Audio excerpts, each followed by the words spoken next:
first reading and recording.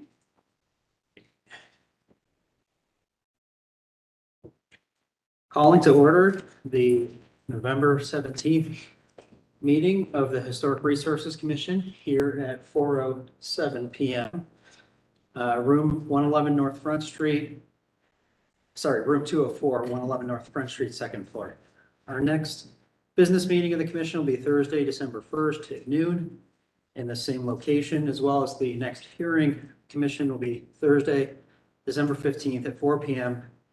Room 204, 111 North Front Street, second floor. Swearing in of the staff, Connie, raise your right hand. As well as, are you both speaking this evening? Yes. Okay. Do you each swear to tell your truth before the commission this evening? I do, Connie Corbett. I do, Jacqueline Lehman. Wonderful. Thank you, Connie. Thank you, Jacqueline. Tonight actually is, Dr. Shum, she'll be actually, be Jacqueline. Yeah, she'll be everybody. I'm a flexible plan. Wonderful. And we're receiving UHRB. Welcome. Perfect. Thank you for your all being here. Introduction of the commissioners here present this evening, starting on my left. Hi, I'm Megan Urban Planner. Joseph McCabe, Chair. Stuart Gibbony. Tamika Baba. Wonderful. Thank you. Moving on to public forum this evening. Connie, I believe we have one item, public forum. Yes, and this is in regards to the design of the red line exhibit, which you may have seen on the first floor, and encourage you to visit if you have not. We have with us tonight Alex Sauersmith, a planning manager, who's going to give us a little background on. Wonderful. Alex, when you're ready. Hello, everyone. Get another for you.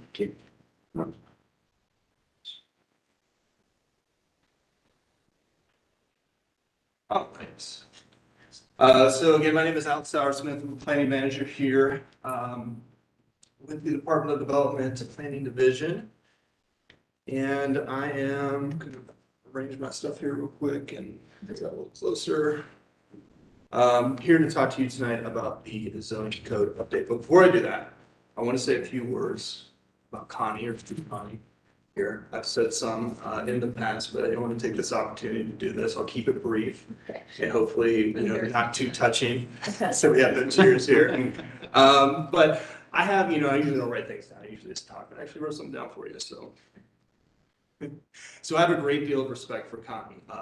All the time, effort, blood, sweat, tears that she has put in over the years, many times with little or no recognition. Her dedication to the history of our city and the preservation of historic buildings and neighborhoods is truly unmatched. Her ability to work through the bureaucratic processes, the ever-changing political winds, and at times uncooperative and challenging city staff and property owners alike. It deserves to be commended, to say the least. I won't drag this on again, as I know that Connie is very modest and she doesn't work for the recognition. But I want to put a point on the great work that Connie has accomplished and the determination and passion throughout her career, and I wish her the best in her next endeavors. So, with that. That approved by. I'm not under oath here, so I can say it. Thanks. I didn't know if the applause was going to come or not. Thanks for listening. So, back to the subject at hand here. So tonight I'm here to talk to you about the zoning code update as we begin. Let me back up. Tonight I'm here to talk to you about the zoning code update as we begin to create a shared vision of a new zoning code, which on its own doesn't have the power to change the inequities that it helped create in the past, but it is one of the tools that we can utilize to help address the current inequities that we see when we look across the breadth of our city so that we can build a more prosperous future for all Columbus residents. So usually I start out with a little background information and it goes, what is the zoning code? I think everybody here knows what the zoning code is in front and back of me, so I'm not going to go through that. However, I'm going to talk a little bit about our assessment, where we're going, and some next steps. So we did an assessment on the current zoning code, which has not been comprehensively updated since the 1950s. During that assessment, we had some key findings. One of those key findings was that the standards are not tailored to local conditions. Also, the code does not prioritize future housing and transit needs in an equitable fashion. The code, surprise, surprise, is not user-friendly. There's an over-reliance on site-by-site negotiations, which creates a multi-layered and scattered decision-making process in some cases. We did a survey and had about 3,000 folks that responded to that survey, which is a pretty good response rate. However, there's a little caveat to that. We'll go over that in a second. 10 priorities were identified. The top 3 overall priorities that were identified were fostering walkable neighborhoods as number 1, encouraging the conservation of natural resources as number 2, and supporting improved transit as number 3. However, that varied amongst demographic groups. For example, amongst renters, the number 1 thing was affordable housing, next improved transit, next promoting equity. For those under 35 years old, number 1 was improved transit, number 2, conservation of natural resources again, and number 3, accommodating a growing population. Amongst African Americans, the number 1 priority was promoting equity, improved transit was number 2, and affordable housing number 3. Amongst low-income respondents to the survey, the number 1 priority was affordable housing, and then followed by promoting equity and improved transit after that. Again, the survey has a caveat because it was a bit limited. We didn't hear from a representative sample. For example, 77% of homeowners, or the respondents, were homeowners, while, as we know, less than half of Columbus households are owner-occupied. Given only 17% of those folks were renters, I don't know what happened to the other percentage, missing percentage there, perhaps they don't, anyways, the racial diversity, this is a huge one, did not reflect the citywide population. Also, there was a lack of neighborhood representation. We had a concentration, 50% of respondents were from just 10 neighborhoods, while we have many more neighborhoods throughout our city. So where are we going with this? The next step is that we're going to start looking at our corridors. As you can imagine, there's been a lot of previous work done by both the city and other organizations along our corridors, and we're going to carry on that work as the first notion with our zoning code update. So places like West Broad, East Main, High Street, Morris Road, etc. These places serve as the main streets of our communities, places where transit, employment opportunities, housing can all be focused. By starting here, we can help build more housing to help fight rising housing costs and create jobs close to where people live and access to those jobs.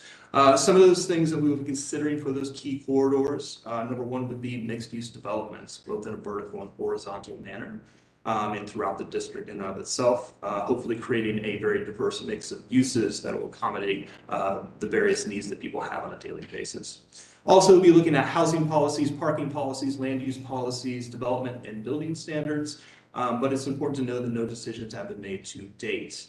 Our goal is to be responsive to current and future community needs by ensuring that we leverage best practices, we are data-driven, and that we prepare for the projected population growth of Columbus. So in addition to these updates that we're giving to area commissions, we also visited all the area commissions recently. We're visiting historic commissions, some civic associations as well.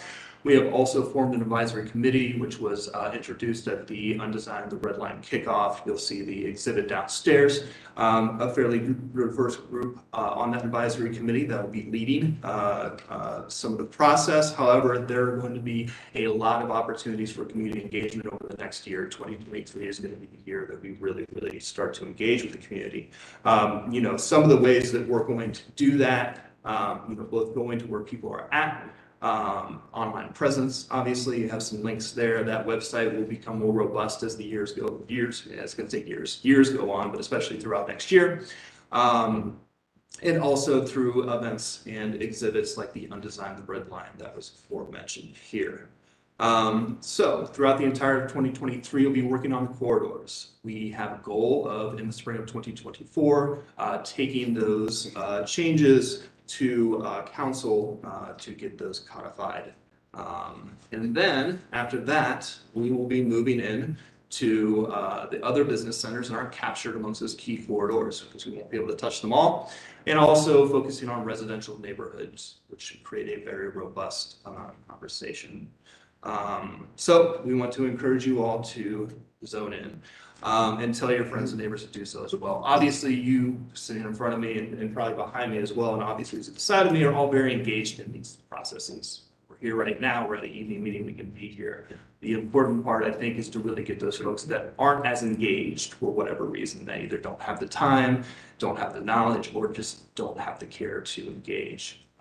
Folks that are typically underrepresented as they were in our survey, I think is going to be a very important and key aspect of this. Much easier said than done. So with that, I will leave it open to questions from you all. And if you want to open it up to folks back there, that's fine too, up to you.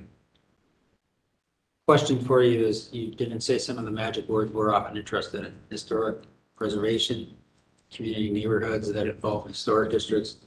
What priority, if any, will be placed on expanding or promoting preservation further? So expanding. That has not been determined yet. It's going to be the question. There's going to be the answer for you. I think that is something that I know that is something that's been brought up in other conversations and something that is going to be looked at. But I have nothing to say is how we're going to approach that, when we're going to do that. I would think that's going to come in that 2024 time period when we go into the residential neighborhoods and start talking about them. However, it's important to keep on message with what you're asking and keep pushing for that to see if that can be expanded. Also, I believe it was Italian Village where they brought up they'd like to see more standards brought into place to kind of take things out of the commissioner's hands, so you're not taxed as much with the smaller things, creating perhaps design standards for accessory dwelling units that could be used across the city, other standards that could be used equitably across the city. And I think that's an important aspect, even if it doesn't directly address historic preservation, ingraining some of those aspects, those design and preservation aspects into the zoning code update in of itself, I think is going to be a very good way to go about that. So stay tuned. I'm really curious to hear how, I know you said it a few times, the survey wasn't representative of our community. Is the city, I guess, trying to pivot or rethink or taking a different tact to make sure you go where they are and get their input? Because I know it's just going to be hard for a lot of people in these communities to come to us to provide input. Mm-hmm. So I don't know. Yeah. I know it takes time and resources, but I think it might be well worth it. It does take time and resources, and that's what generally holds back a lot of folks from doing that. It's something I've personally been successful with in my work here with the city, is going to where people are at, going to community events, talking to people that were even waiting in line to get food, and engaging people to that end. But I'm only one person. It takes a lot of people to really do that in-depth engagement, and that one-on-one engagement, I think, is ultimately important. And me as a city employee, the trust of me as a city employee only goes so far with some people. And so I think that, again, the ask of you all, and that's what I'm asking of all the area commissions, is to reach out to those folks that in your neighborhoods that you are connected with, and in personal or maybe even just geographical ways, to form those relationships and get people to respond. Also educating people on their level so that they can at least have a good basic understanding of what we're doing and how to productively engage in those conversations is very important as well. I'll say one last thing and shut up, but No. I think a good resource would be planning programs, right? So you can engage with some faculty members, make it a studio and have the students be the bots Right. who do that. And I think people like talking to students. It's kind of equalizing and not daunting. Right. It might be a win-win because students get to learn, future planners, and you get the input. Right. And I pointed it to Mika since she's a faculty member. So many reasons. Of course, we would be happy to engage City of Columbus in any sort of studio-related project that you may want to throw at us. As far as helping with the zoning, I know we're looking for different opportunities for our programs, or specifically sections, planning, landscape, and architecture, to start to develop some scaffold studios. So having 2 or more of those sections work together in one class setting. So please reach out. I'm happy to answer any questions or field you into the right person, professor, or the director of the school. That's great. That's great. Yeah, I've been lucky enough to be a part of studios, obviously as a student at Ohio State, but also outside of Ohio State as well. And there's some really good work done in those studios. You have some fantastic lecturers, professors there that do a great job engaging with the students, giving them the opportunities to really, think outside of the box and get that real world experience at the same time.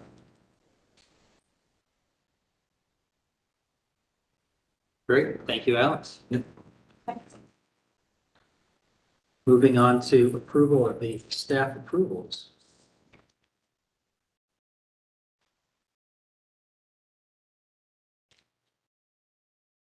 Questions? Good. There's a motion. Yeah, I approve. I make a motion to approve self-approval. There's a motion. Is there a second? Okay, having a motion and a second, any further discussion? Nope. Hearing none, all those in favor say aye. Aye. Opposed, abstention, motion passes. On to approval of the minutes from the last meeting, October 25th, 2022. That was a reschedule of the meeting of October 20th, 2022. Let the record reflect that Stuart had to step out for just a moment here at 4:22 PM. So moved. Okay, there's a motion for approval. Is there a second? Second. Having a motion and a second. Any further discussion? All of those in favor say aye. Aye. Opposed, abstention, motion passes. Minutes from the last meeting approved. On to applications for certificates of appropriateness and staff recommendations. Connie or Jack? All right, so the first one is 1199 Franklin Avenue. Thank you. So this application involves installing curbs and relaying pavers. Initially, the Department of Public Service requirements included removal of the slow pavers along the east side of the building to be replaced with a 5-foot concrete sidewalk, a 3-foot tree lawn, and a new curb along Sherman Avenue. Regrade and reinstallation of the historic brick pavers with a new concrete curb is an appropriate compromise that retains the historic fabric and the historic character of the street. The proposed recycled plastic tree grades are similar in appearance to iron grades that are difficult to maneuver and often lost to vandalism. At the business meeting, the commissioners present considered moving this to staff approval, however, it's not have a forum, and staff would recommend approval of the application, HR 22-1108, as submitted, and the basis for that staff recommendation are the standards for site improvements, letter A, as well as the standards for alteration, numbers 1, 2, 4, 6, and 12. Do we, Any further discussion? should we make a motion to for self-approval or no, we just, do the motion. for approval. motion for, yeah, okay, We need to make a make motion to that. approve. Yeah, we do need that for quorum. I was gonna say, we have to pause for, No. Yeah, and I forgot to mention, because the commission was mostly okay with moving or approving the application after business meeting, but not quite able to, staff let the applicant know that they didn't have to attend the meeting.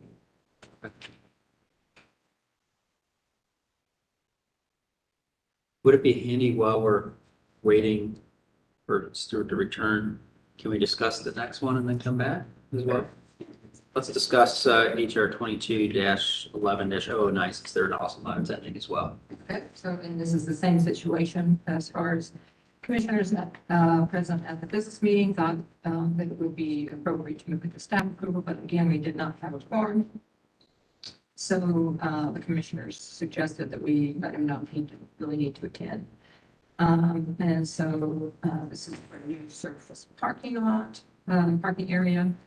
A fence was moved inward from the alley and a tree was removed to create a parking area prior to approval. A code order was issued in September of 2021.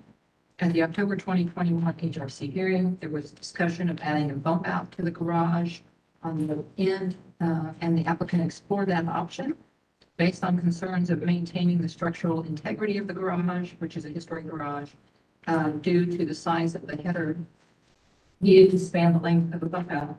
Modifying the garage was withdrawn and the fence was to be returned to the property line along the alley and a tree replanted.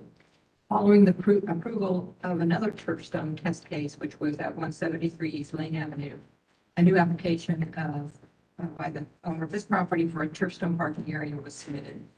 While a tree was removed without approval, there does not appear to be much space to plant a new tree in the rear yard with the addition of a parking area. And there is also an existing patio, paper patio. A large tree in the neighboring yard provides some shade. Staff recommends approval of the application for installation of a new turf stone parking area, a new 4-foot high board on-board fence as modified as a test case with the following stipulations. In place of the shade tree that was removed, to plant a smaller ornamental tree in the rear yard. and following review by zoning staff, any revisions to the site plan to be submitted to the Historic Preservation Office staff for review and approval. And also would mention that one of the commissioners at the business meeting spoke about the existing fence that's there. It's kind of a shabby looking fence, and asked me to talk to the owner about just replacing that fence with a new board-on-board fence, and he agreed to do it. Connie, do we have any of the, I know we've approved these turf stone projects as test cases. Do we have any of them completed where we can actually see what Not they turn out like? No, Any hesitancy to keep approving them without having one done? I would say maybe after this point, but I would hope that, I think both of them are really, really want to get these in because they're in student housing areas, but just have not gotten them in. The 173 Slate submitted another site plan, but it wasn't quite right. No, I'm not remembering, but then he sent another revised one. So once that goes through the zoning review, it might come back to me with some changes. They might say something about the need to put concrete at as the apron or something like that, and that will come back to me again. But I think they both are interested in getting them in as soon as possible. Okay. But yeah, I see your point there, and I think I might put a little bit of a pause on it until we see them actually installed. Okay. But I would have to say that considering all of the blacktop, asphalt, concrete that is up in there, that area has been put in without approval over the decades. This is going to be a big improvement to go in this direction. And the applicant, though they're not attending, they were all right with your conditions? Yes.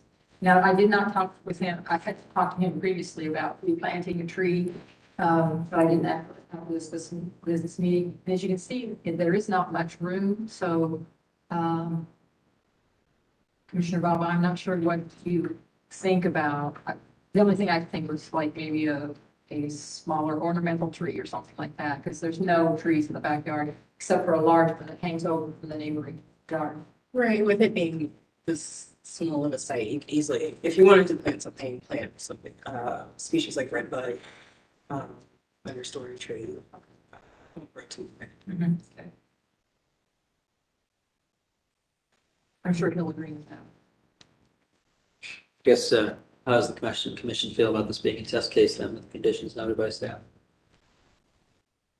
Yeah. Is there a motion then on this one? Yes. I make a motion to approve HR 2211-009 with the condition, this is still a test case? Yep. And I'll be adding the tree as a recommendation or the plot? I think you could just condition your motion, or your motion could be conditioned on the suggestions of staff that were presented. There a second? Second. Having a motion and a second, any further discussion? All those in favor say aye. Aye. Opposed, abstention, motion passes. If we could go backwards now to we couldn't do business without me, so if we can go back to 22-11-008, 1199 Franklin real quick on that. Stuart, I'll give you a moment to get caught up on what that is here.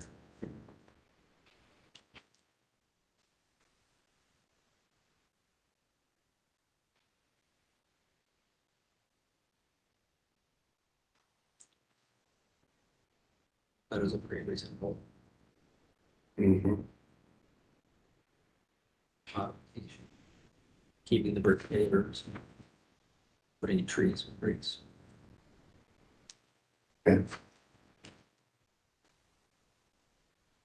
There's a motion on 1199 Franklin Avenue. I make a motion to approve HR 2211-008. Okay, there's a motion. Is there a second? Second. Okay, having a motion and a second. Any further discussion? Hearing none. All those in favor say aye. Aye. Opposed, abstention, motion passes. On to case number 3, 526-532 East Ridge Street.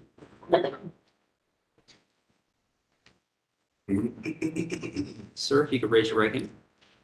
Do you swear to tell the truth in your testimony before the commission this evening? Yes. And if you could state your full name and association with the property for record? Philip Heron, architect. Wonderful. Or shift cap. Okay, wonderful. Thank you, sir. Connie or Jackson? I'm going to do this one. Okay. 10th modification, this is to revise approved decorative wrought iron fence, which was approved in 2021. Applicant is proposing an aluminum fence in lieu of the wrought iron with a change in design also. This application was continued from the September 15th HRC agenda. Commissioners, commission comments from that hearing include add limestone piers at the corners of the yard. Also add some type of accentuation at the corners of the gate. These details are needed to add more heft or scale in relation to the massing of the building. Staff comments include installation of a new 42-inch high wrought iron fence with stone piers along the street frontage of the two houses was approved in October 2021. The majority of front yard fencing along the street appears to be historic wrought iron. While the iron fences are welded, the aluminum fence is assembled with fasteners in each picket. The standard for site improvement states that A, site improvements should be compatible to the subject building, as well as to the adjacent contributing properties, open spaces, and the overall environment. And B, fences of wrought iron, stone, or wood are encouraged. Staff's position remains that the visual appearance of the proposed aluminum fence with numerous fasteners is not compatible with majority of the fencing material along the street or the overall character of the streetscape. Recommend returning to the original approval for wrought iron fencing or leaving the front yard as is, no fence. And I'll just say again that at September meeting, the commissioners were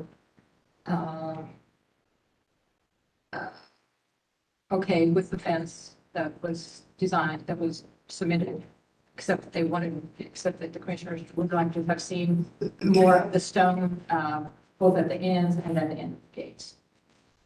Great. I remember looking at the sample on this one, and the fence product, it wasn't too bad. I think the biggest thing was, as I recall, that was flanking the gate section itself, wanting to see something of there was kind of some pretty elaborate little tower pieces originally kind of proposed, and I think we just didn't think the gate got there quite reasonably, so we'll let the applicant offer some additional information or insight first here. Well, I've got a couple of things I'd like to just hand down if that's okay. One, I think that, The chair says it's fine. oh, I'm sorry. Just because I want to make sure that, we're all on the same page with regards to the iteration of design that's gone before. One, there was an approved design from November of last year. There was a redesign that was submitted in August, they were reviewed in September. And then there was a response that was a redesign to try to identify, based on the commission comments of, trying to, accentuate the corners of the gate, which I assume mean to be the posts of the gate. And so taking the commissioner's comments to heart, went back to the manufacturer of the aluminum gate product to look at what their product line has from the standpoint of components, utilizing those components to try to address in a design way the commissioner's comments. And so this is a diagram that shows the iteration of these three designs. The top being the original design that was approved in November of last year, the middle one being the design that was submitted in August, and then the bottom one being the redesign to try to address the commissioner's comments. And so just quickly, the bottom design, we doubled up the posts and we created a pattern of the finials in the gates to try to accentuate what that design is. So there was an attempt to do that. And again, I meant to pass these out. My apologies. These are photographs through the neighborhood on East Rich, East Town, and Frank that go through all of the fencing that were along the streets.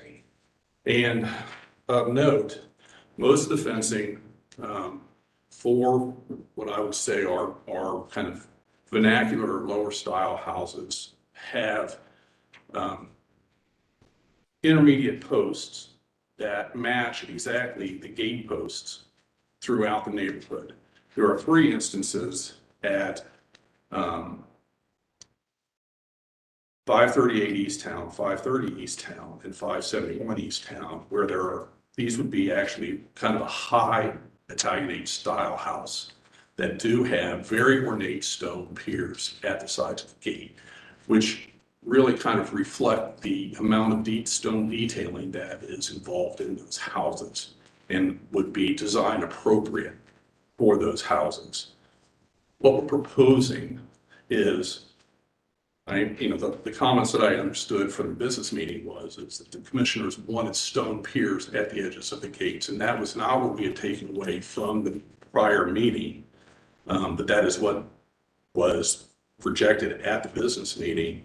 And so I wanted to kind of, step back and take a look and say, along East Town Street or East Ridge Street, we don't have kind of these monumental stone piers at the edges of the gates, and the houses tend to be more modest in their design. And so, I think what we're proposing, staying within the realm of what the manufacturer has to provide with regards to the gate components, reflects stylistically and historically the development trends within that neighborhood and along that street. I'd like to point out, at 588, 590 East Rich and 582 East Rich, I have details of those gates where they do a similar kind of extenuation of the finials within the gate to kind of create an arching effect. And so, what we're proposing really kind of mimics a historical kind of accuracy within what's being proposed or what's existing in the neighborhood.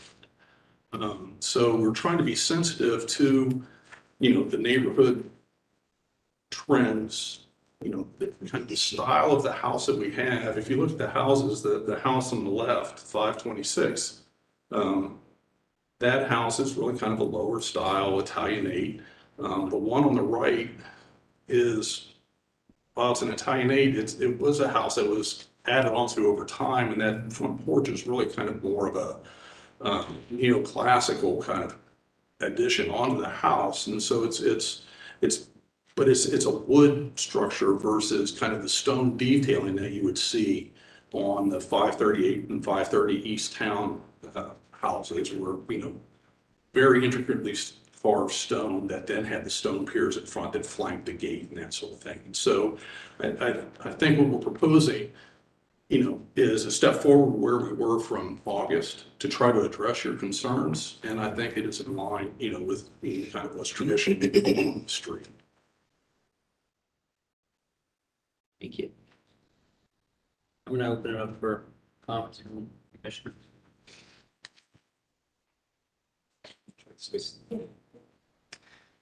Hi, I go back again to the scale and the structure and the ornateness of the facade of particularly the building to the east, that structure. But for me, I look at, comparatively speaking, to what was approved and where we've gotten to today. And I think we're really missing that translation of the way that aesthetically ties in with the adjoining properties and paying tribute to the aesthetic of the buildings. I'm not a fan of the submission, the redesign of 1117.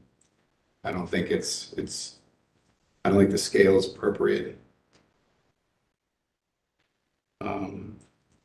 Perhaps there's some more dialogue that could happen from that, but then it comes down to how much effort are you putting into finding a different solution as opposed to having the original solution made and installed. I'm not sure what you mean by that. You put in countless hours to look for an alternative as opposed to having the first one constructed, assuming.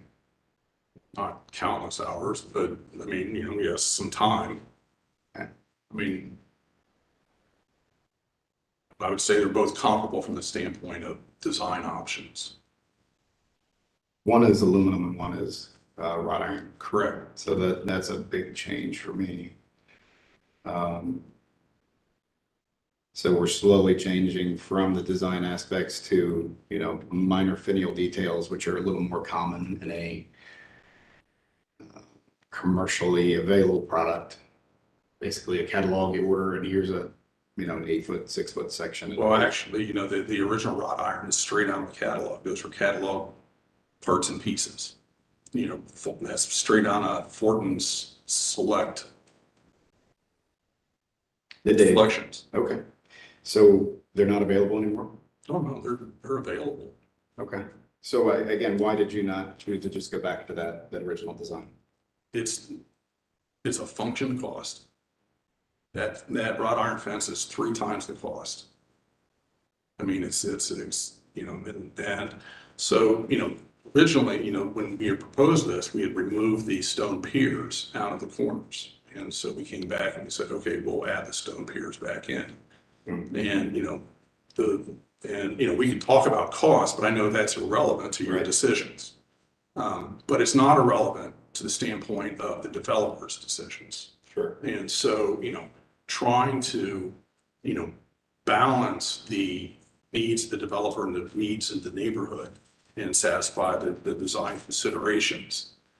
Both designs were basically catalog designs. You pick in parts and pieces.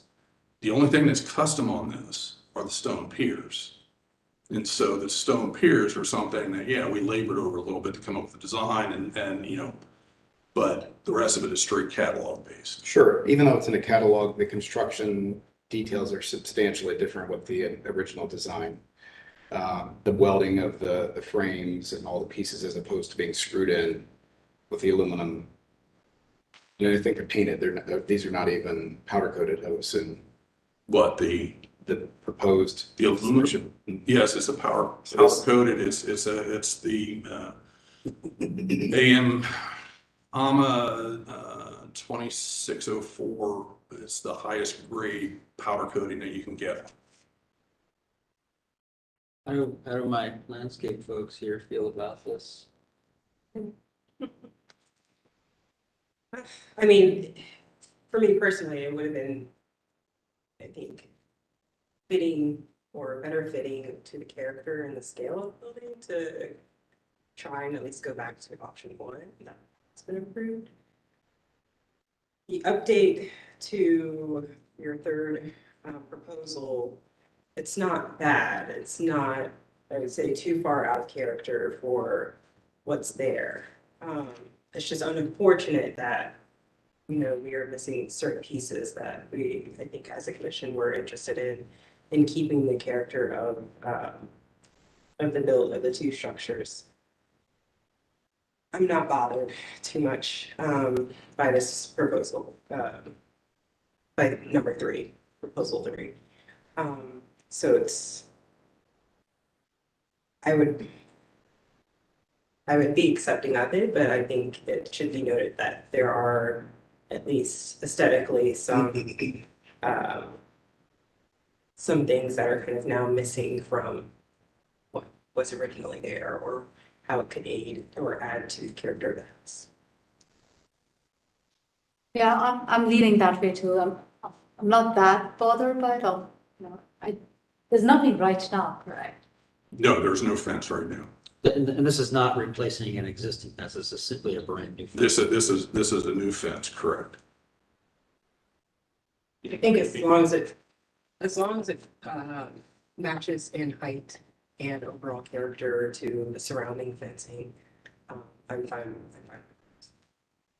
Yes, it does. It's below 42 inches in height. So which is right, almost dead on with the house, with the neighboring houses on the east and the west of it. I actually think that where we're at today on the 3rd iteration, I think this is very helpful to see. I do lament the fact that we won't see the nice originally proposed fence. I could live with this. In fact, I mean, my intent here would be that approving this fencing configuration would hopefully be just a test case anyways, that we could see how the fastener driven fence looks. Yes. I think we're always going to see realities of how do we address economic, options within the context of preservation and or updates to modern materials. not everybody may be able to achieve a wrought iron fence coming into this scenario. They've done a pretty good job, I think, on the rest of the project overall. And I appreciate the additional photos, whether they're in the district or not, they're in the surrounding neighborhood. Districts have boundaries on paper, but context is more appropriate going beyond that. I think there's some good examples in there. So I can appreciate kind of the simpleness of it related to the houses. I'd be okay as well, sort of seeing this go forward. We don't all have to be in agreement here. That's the joy of a democratic process and a commission here. So, and this, sometimes fences are here for now and they might not be here in the future. It's also how I think about this is the important thing is the original things are already there, preserved and behind the fence. So I think had this fence been taller, and kind of sight range, or at eye level, it would be a different story, right? It would be, I think, arguing this for a little longer. That was one of the things that, discussions with Connie and early on and, trying to, because the owner really wanted to have a much taller fence because, just the perception and why we were pushed it down, so it's very important that it has that kind of continuity of character within the neighborhood. So, and while, again, you talked about, yes, it does have fasteners. The fasteners will be to the property side and not to the street side. And so that'll help mask, kind of the newness of the material. that is the one maybe saving benefit of why we would like to consider this as an option was the fasteners being worked down. So even from a standpoint of maybe any thoughts of motion in the affirmative this evening, I think it's important to think about this as a test case because of, what it is, but explicitly the fasteners aren't facing towards the street. Was a valid concern, I think, when it came through the first time. So is there a motion here potentially? Do you want to? It's always in the affirmative, so anybody can make it. Sorry, okay. I move to approve HR 220917, 526, 532 East Oak Street, with following comments that we understand that while the original or the proposed fencing does not sit comfortably with maybe the exact character of the house, but with the multiple proposed changes that have been brought forth, the commission is willing to see and use this new proposal as a test case for future cases. Second?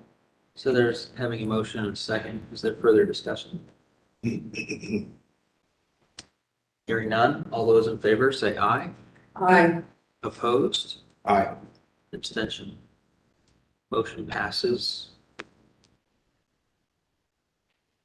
Thank you. Thank you. Appreciate it.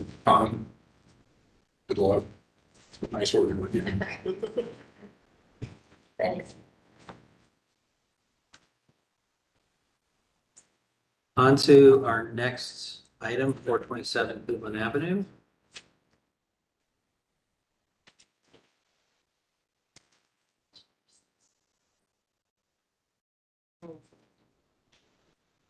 Are they, on item number 4, are they not attending?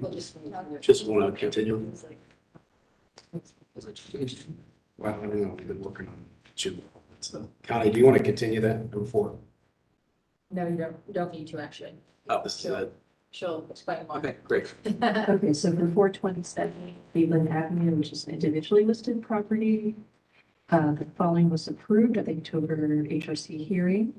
Demolition of 2 non-historic penthouses, masonry repair and restoration, new windows, storefronts, exterior lighting, new projecting canopy, new paint and windows on existing connecting bridge. The portion of the original application regarding proposed demolition of the historic penthouse, chimney, and middle stairs was continued from the October hearing to allow time for the applicant to study and submit potential ways to maintain the structures. The applicant has revised their proposal and will now work with the Historic Preservation Office staff regarding like-for-like repairs of these architectural features. So no action is required by the commission at this time. If any proposed work is determined by staff as requiring commission review, a new application will be submitted for commission review. A complete landscape plan for the historic building site only is to be submitted for review at a future HRC hearing as well. So no action is required, and the set recommendation for basis for that are the city code standards for alteration numbers 2, 4, 5, and 6. Wonderful. Good job. No action is a beautiful thing. On to number 5, that's 680 Wilson Avenue, under new applications. So this one was, this is to remove the existing rear deck as constructed prior to review and approval. So I'm not going to read through everything, but as you may recall from the October hearing, there was a lot that was approved and separated out as a separate application. On this house, a lot of work had been done without approval, windows, doors, and things like that. Those issues have all been worked through and approved. And the last part, that was a deck that was rebuilt on the rear, that was continued. They just still need a little time. We went out and did a staff, we did a site visit last week, and we think what they're going to do now is actually, there were a couple options the commission talked about. I think what they're going to do is cut off the deck and to the width of the original porch and put a shed roof over that. So there had been like a service porch and sleeping porch. I think that will be an appropriate change. We did find, if you remember, some of the windows and doors that were boarded over. We weren't quite sure what was on the inside. 2 of the doors on the first floor, they are covered over on the interior with a restroom and a bathroom and a kitchen. And on the second floor, also a bathroom. We have discovered that the smaller window with that one actually will be opened up. It's a window. It's 2 casement windows that are historic, and that will be just removed. So that's a good thing. So, but they will be submitting new drawings for next month's here. Good. So just need to continue. Is there a motion to continue? So moved. Is there a second? Second. Wonderful. Hearing a motion and a second. Any further discussion? Hearing none. All those in favor say aye. Aye. Opposed? Abstention? Motion passes. Case continued. On to case number 6. That's 420 East 19th Avenue. Right, so for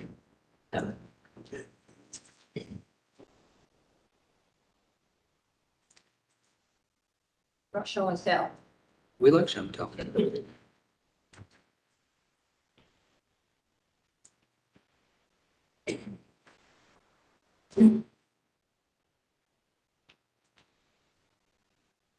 Sorry, waste of time.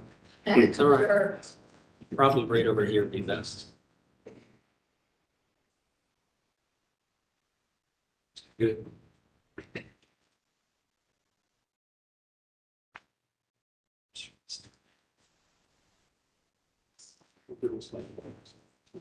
Oh, you can leave it.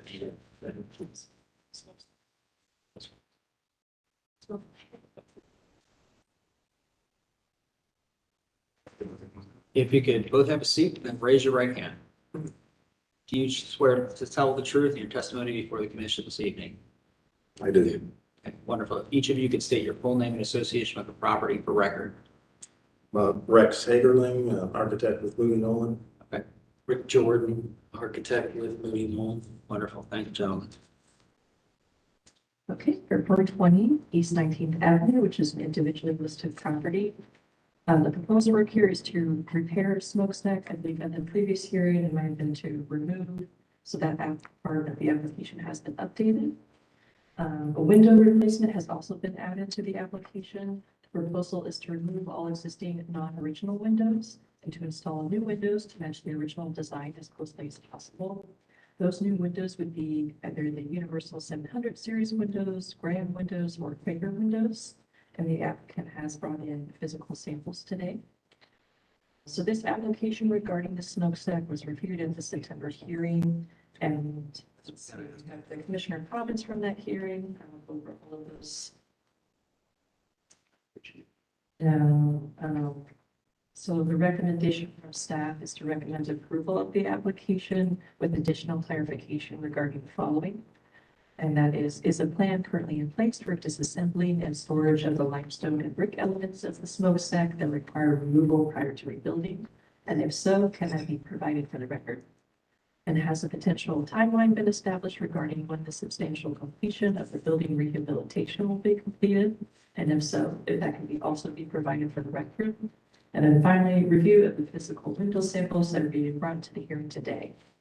So the basis for the staff recommendation are the Columbus Register of Historic Properties Architectural Guidelines and Masonry and Chimneys on pages 29 and page 2047, as well as the City Code standards for alterations, more specifically numbers 1, 2, 5, and 6. Wonderful. What would you like to add? Tell us more, and I think we're curious to know about the window. Which window is that? This is the Graham window. So it's not an exact representation of what we'll be doing, and of course, we don't know, like you said, it could be either, it may be Universal or Quaker or Graham, but they're all very similar to this window here. And are any of them on our approved list? Universal is on the list. This one has been approved by HRC a couple of times. Okay. Agree. And what about the one that we're not seeing? What was the other one? Quaker. Oh, Quaker's on our list too, I think. Yeah, Quaker's on the list. Okay. So I guess the overall concern I'd have I have no problem with approving windows, however, I think we're due a set of shop drawings, would that be correct? Actually showing each of the windows to be replaced? That would probably help suffice. I don't know if we want to loosely just say, pick one of the three and then we end up with all three.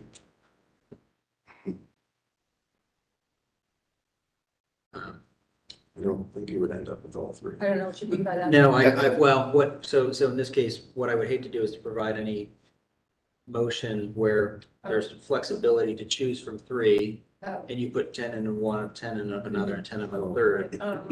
Although I know you say you won't do that, crazier things have happened. I understand. Yeah, I think that's better to do, just put consistency in the. Right. Has all three been sent off for bid? I mean, they're in process now? Yes. They're in the process, yes, so. I figured it's a bidding issue more than anything. Right, yeah, whoever can get the best price. But I think, I think we'd be happy if you would move to approve based on the condition that we submit shop drawings. And that they're all the same. Right. Yeah, and that could even be a follow-up simply with staff then, as a condition. And how does the applicant feel about the other recommendations of staff regarding a timeline for replacement of the smokestack, providing details related to or regarding storage of the masonry and/or limestone elements? We could provide that.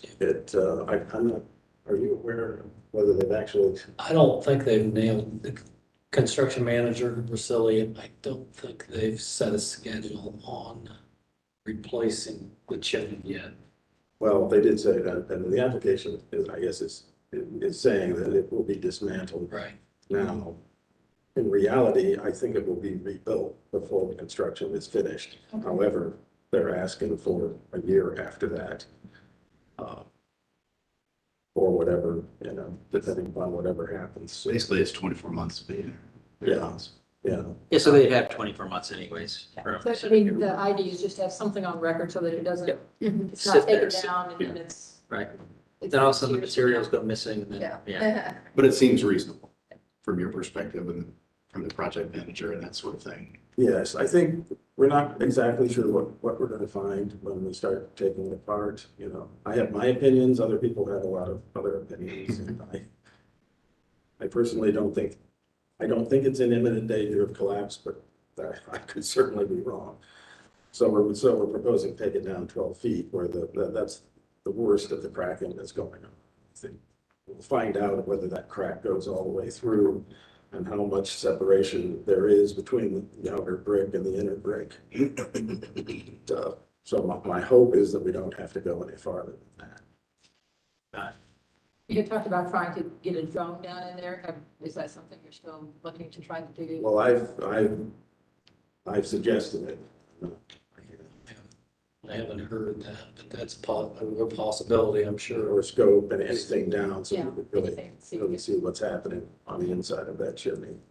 Maybe additionally, as a part of a follow-up on this, maybe the applicant would be amenable to providing visual documentation of when you have done the disassembly work of what you're dealing with and showing materials stored as well. Yes. Not related to the applicant, but so this window has been approved before. If the other two are on our approved list, why would we just not add this to? We don't have the power to add So how? windows to We the. have to go to all 5 commissions Okay. and, yeah, record on the We list. do. For the record, I have to abstain from this case. Rex, what color are you proposing for the windows? Or have they got that far yet? Well, we're proposing a black or a charcoal Okay. black. Gotcha. I'd be comfortable with staff approving final color. Yeah, for sure. Yeah. I think it looks good. You want to do a motion with some conditions here? You want to take another stab? Practice makes perfect. She can't do it. She's That's right. abstaining. In reference to 06-HR-22-11-010, 420 East 19th Avenue. I make a motion to approve as submitted with the final determination of staff making the final consideration on window color and design, and also that a schedule is submitted with all of the windows to be matching by the same manufacturer, and that there's documentation provided during and after the disassembly of the stack for condition report, the file. And we also want to make sure that the motion aligns with staff recommendations or timeline, submitting timeline. It's already in there. So, Yeah. Mhm. You want a second? Second, Having a motion and a second, is there any further discussion? Anything else needed from staff? Okay. Hearing none, all those in favor say aye. aye. Aye. Opposed, abstention, motion passes. Work with. Great project. Jack. Thanks for Thank you. working on that stack. That's a big deal. That's a very important component to that property. And so I'm glad that I agree. you guys are actually going to be able to get into that and keep it a very significant piece of that fabric. So thank you. Thank you. Thank you. Thank you. Moving on to case number 7, 621 East Town Street.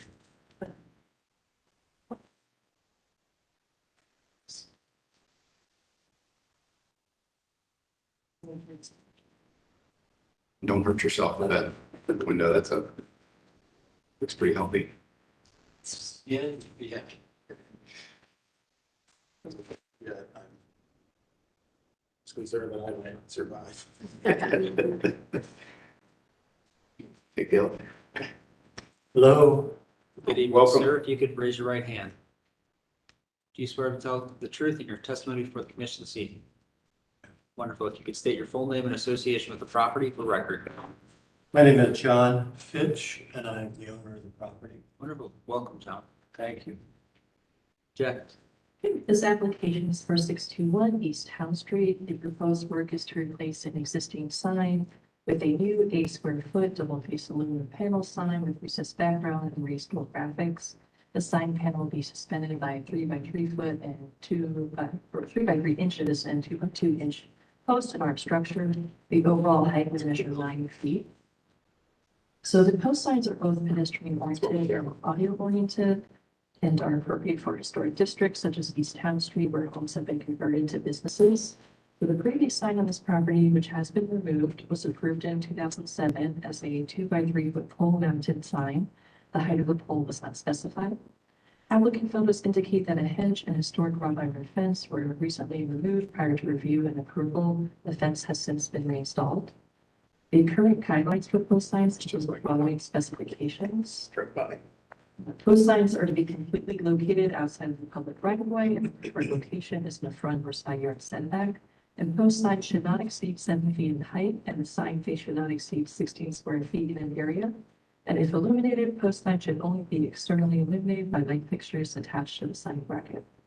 The staff recommendation is to recommend approval of application HR 2211 012 at 621 East Town Street for installation of a new sign with the following stipulations. And that is to reduce the overall height of the sign to 7 feet in order to comply with the signage guidelines. Or to deny the application based on those post sign guidelines. And the basis for the staff recommendation are the short form design guidelines for the post sign guidelines, which is on page 3.40. And they list the 3 items there regarding the post sign lines. Thank you. Would you like to add anything to your application? Well, forgive me, but let me make sure I understand what the recommendation is.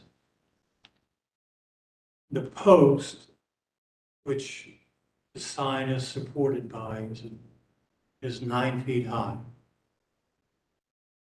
And the staff is recommending that that be reduced to 7 foot?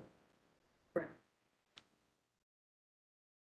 Well, if you do that, then the bottom part of the sign is probably going to be, what, 3 feet off the ground or less?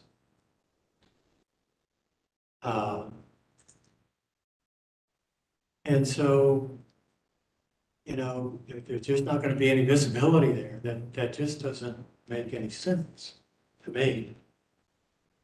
The sign height, the sign itself is probably within that 7 foot, or I guess a little bit, maybe a little bit more. But to lower the whole thing 2 more feet just doesn't make any sense to scale it. I don't understand why there is such an issue. I mean, it's just the post. It's not the sign itself. So I'm really not going to have any visibility, and that is the point of the sign. And if you look at a couple of the other properties and submitted photos and email correspondence, for example, Loving Realty, and I understand it may, with that sign may well have predated some of the regulations, but it's much higher. So I don't think this is inconsistent with the historical character of this property. And obviously, if this proposal is rejected, I'll have to redesign and sign, and I just frankly don't want to do that.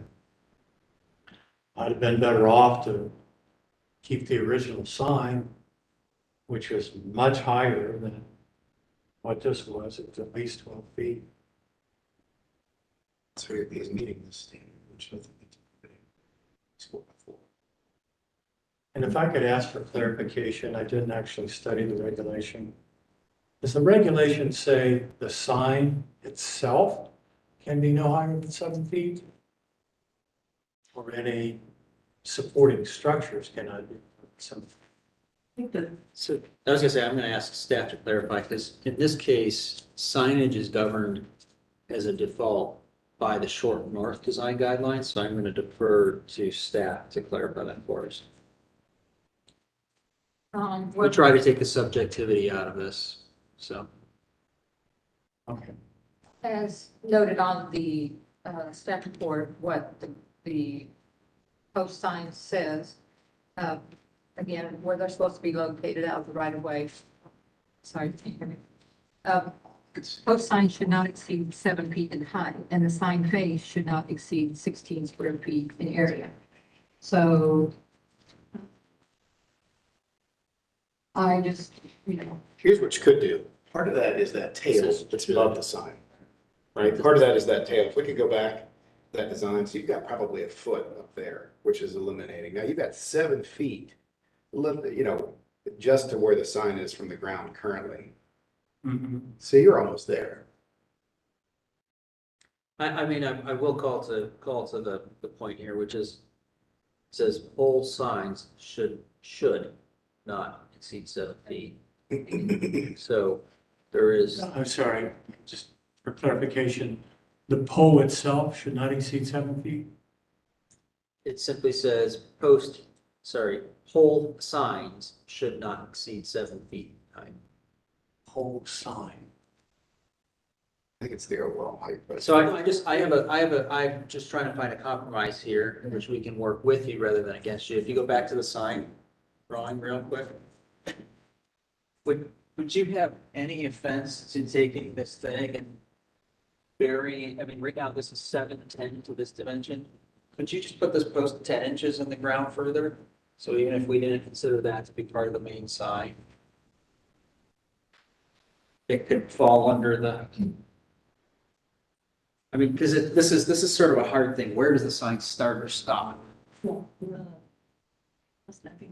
mean, typically, just for commissions, we usually review the sign as a whole.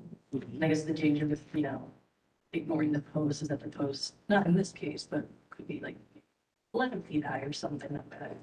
I think the guidelines, the intent was to consider it as one Package. so I guess, again, if you decided to say this was okay, why is it particularly for this particular sign, okay? And, as I said, and you may not be aware that, moving the tent actually required approval, and that we didn't get it. So that, there's no visual impairment there now, the head is gone. So, you can see the sign there. Right. Are you? Well, if I could comment about the hedge, and go there on that.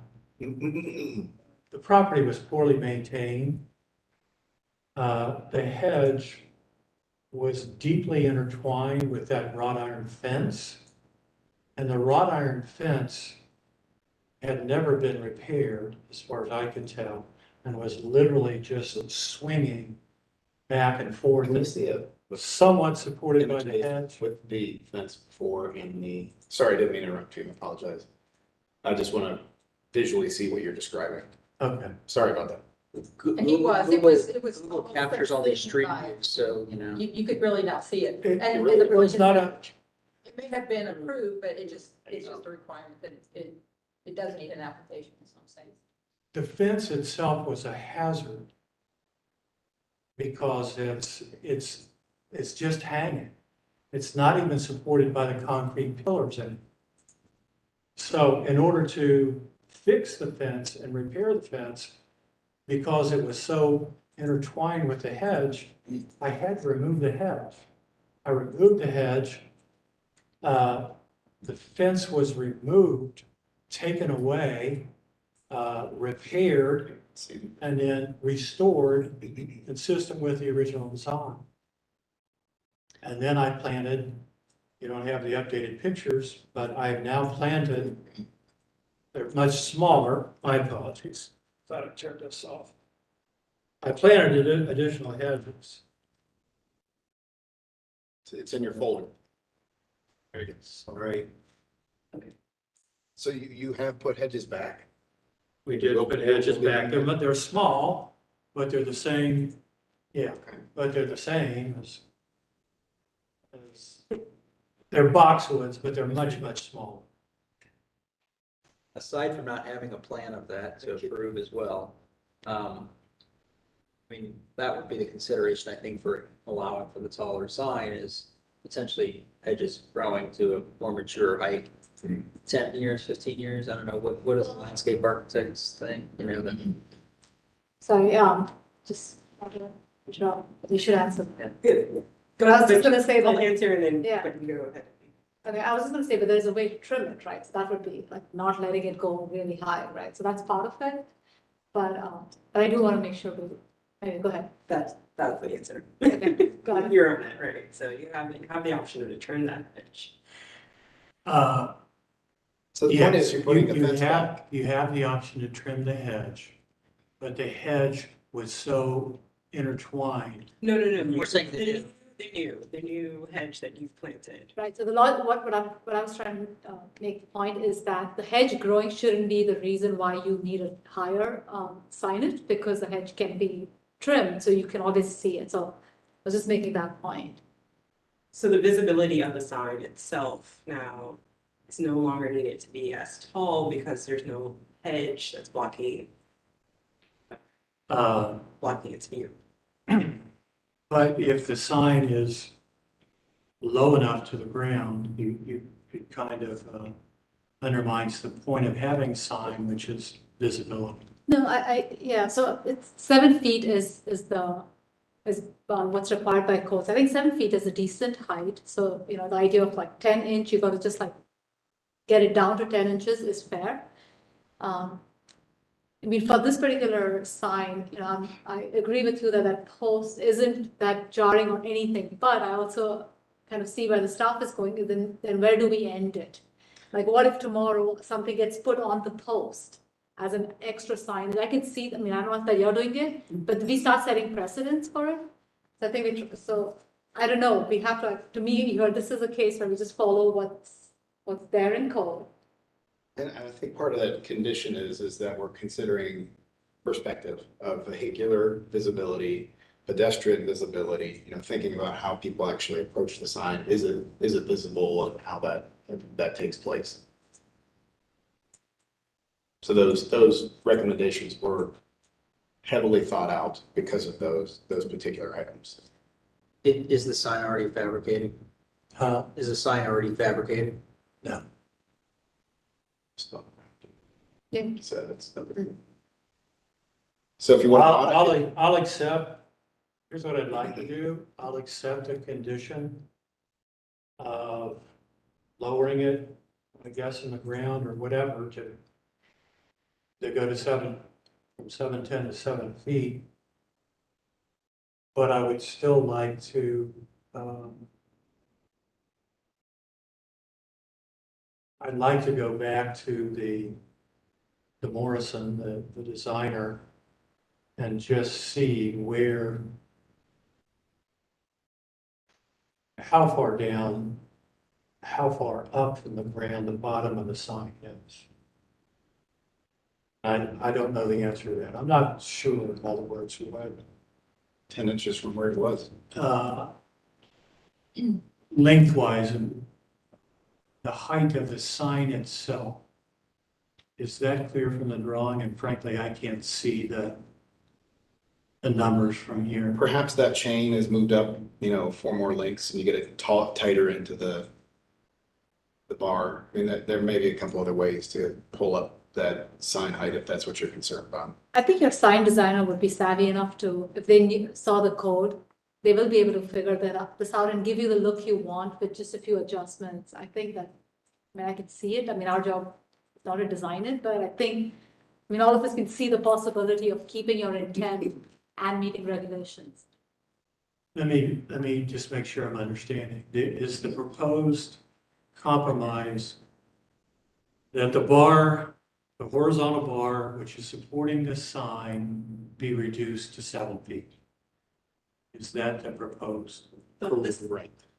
Sign overall. My opinion It cannot is exceed 7 feet, period. the whole thing, 7 feet. Yeah, I can't accept that. We'll have to agree to something. Do you want us to continue this or vote on it as it is presented to us? Well, I mean, it sounds like it's going to be rejected, so. Well, you may get with your sign designer and come up with an alternative that's. I don't think I have any ATV. choice. Can I just say too? If you reduce the pole down to 7 feet from 9 feet, you're gonna have the sign hanging 2 or 3 feet off the ground, which doesn't make any sense to me. So, I mean, we're talking We'll have about to 10 resolve. inches. No, it's about the horizontal, the part about. When the- I posed That's what I'm the saying. question, Stuart, Yeah. lowering it 10 inches, it was to take not the 9 feet down to 7. Joe, I It understand. was to take the 7, 10 I down, understand. which would still leave this piece Right, projected. and what we're saying is that that can be just lopped off. But we're- In a nice manner, but. This I don't think. is only reduced by that inches, so I'm not sure where your scale was here again. It's okay to approach it, either approach, by the way, to clarify anything, that's fine too. If I understood what you're saying is you want the supporting post, the vertical post, to go down to 7 feet. Did I understand that correctly? So from this point to here is 7'10". Right. If you put this in the ground 10 inches more, Uh-huh. get rid of this, you've met all those guidelines. That's it. Okay. But I will argue that architectural appropriateness is not to lob that top piece off, Stuart. Well, they can come up with a different scale, but we're not here to design. Yeah. I'm saying we're meeting the criteria of the height, that's it. Mr. Chair, could I just make a comment that when I first received the application, and just replied, thank you for your application, this, it doesn't meet the guidelines in this, in this for height. And the sign provider answered very quickly, I'll redesign it. I can do that really easily. So, I have confidence that, the sign designer can come up with something to meet those guidelines, and perhaps maybe continuing it would be a good idea. Let's continue it, give them a chance to work on the idea, and then we'll come back to it next month. That's okay.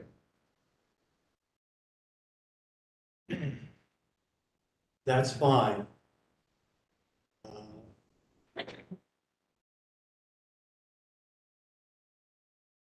Okay. In regards to HR -22-11 Can I, -012, Can I ask- one quick minute. I apologize. I'd like to continue that to the December commission meeting.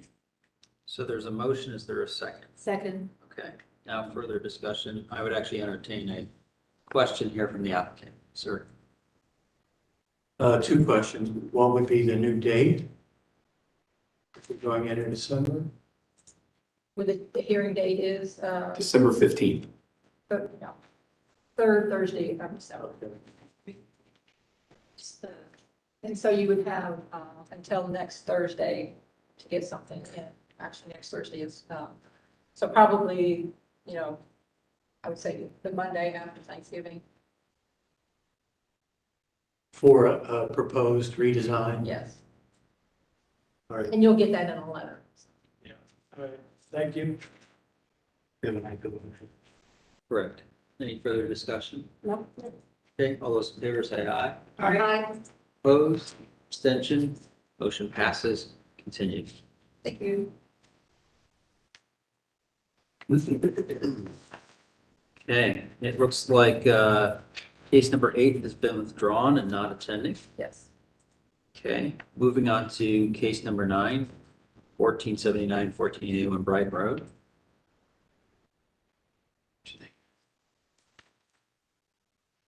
Okay, so for this application, 1479, 1481, looks like the applicant's non-attendance.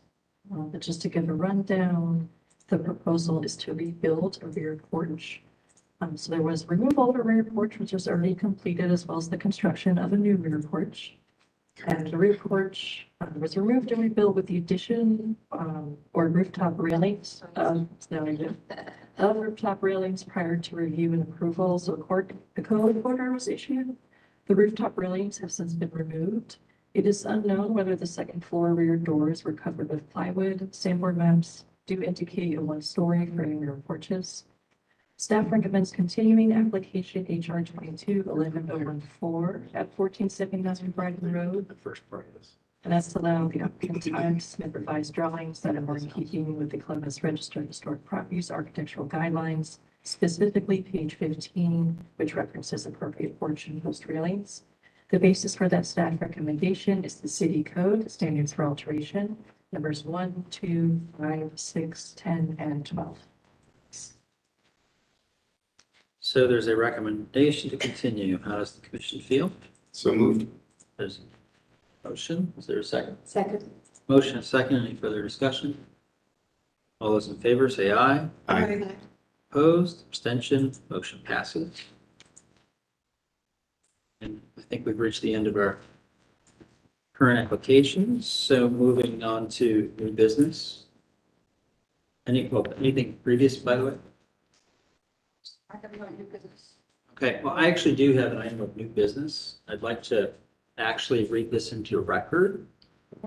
So I would, as the chair, like to propose this as a motion, which is a resolution of appreciation and acknowledgement of service, dedication, and work of Connie Torbeck. Whereas Connie L. Torbeck has served with distinction as Principal Preservation Planner for the City of Columbus Historic Preservation Office, and whereas has earned the respect and confidence of her colleagues and the community at large because of her integrity and dedication to her work, notably building relationships leading to collaborative decisions positively affecting the future preservation of landmarks and neighborhoods in the City of Columbus, and whereas beyond her professional contributions and strengths, Connie's personal attributes gain the friendship and trust of her peers. She has shared her extensive preservation and planning expertise through many dedicated years of service for both the benefit of the commission, the citizens she serves, and the City of Columbus historic districts. Now therefore be it resolved on behalf of this commission that this body does hereby express its sincere appreciation and gratitude for her life, work, and dedication of Connie L. Torbeck and her contribution to historic preservation. Our sincere wishes for a long and happy retirement. So hopefully we can pass that as a motion here this evening. Yes. Was that the vote or was that? That's actually my suggested motion out here for. Yeah, so Congratulations.